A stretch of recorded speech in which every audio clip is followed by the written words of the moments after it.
Volám sa Tibor Muráni, mám 56 rokov a v novembri roku 2020 sa mi stal pracovný úraz vo veľkosklade potravinového reťazca. Konkrétne to bol úraz hlavy, krku a spodnej časti chrbta. Okrem toho, že som mal bolesti a z úrazu hlavy mi vznikol tinnitus, to bolo náročné aj po finančnej stránke, pretože mi bol vyplácaný len tzv. Statutory sick pay, čiže okolo 400-500 libier mesačne. Po návrate do práce mi spočiatku môj zamestnávateľ vychádzal v ústrety, ale po čase vôbec nerešpektoval moje zdravotné problémy.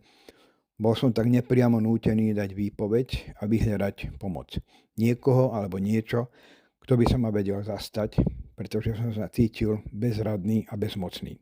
A bol to práve pán advokát Jaroslav Bernát, ktorý si vypočul môj príbeh a bez akýchkoľvek okolkov mi ponúkol svoju právnu pomoc. Priznám sa, veľmi mi odľahlo, lebo konečne sa ma niekto zastal a veril mi. Myslím si, že od začiatku sme si vytvorili veľmi dobrý vzťah a celú našu spoluprácu od tej chvíle by som nazval jednou dlhou jazdou s výborným finišom. A na to má obrovský podiel pán advokát Bernát. Bez neho by samozrejme z celého prípadu nebolo vonkoncom nič. Teraz sme na konci tej cesty s pozitívnym výsledkom, či už sa týka spravodlivosti alebo finančného vyrovnania. Proste vyhrali sme.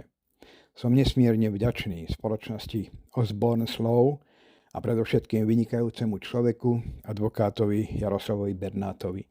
A preto vrele odporúčam jeho služby právnej pomoci všetkým, ale hlavne Slovákom, ktorí sa ocitli v podobnej situácii.